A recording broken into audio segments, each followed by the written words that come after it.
mga tumubo sa bubong namin na mga damo. Ayan, ang kapal. Grabe, lilinisin ko po. Kukuha po ako ng panungkit. Kukuha na rin po tayo ng bunga niya. Ayan.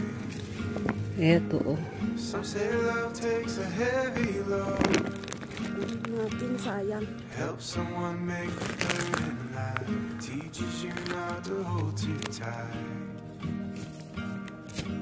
Nakain na po ng ibon.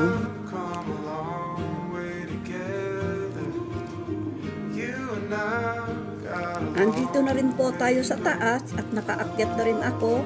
Sayang din yung oras kaya kukunin natin tong mga bunga niya. Hindi pa hinog yung isa. Ang daming bunga guys. Ayan, hindi lang sila magkakasama. O nakuha ko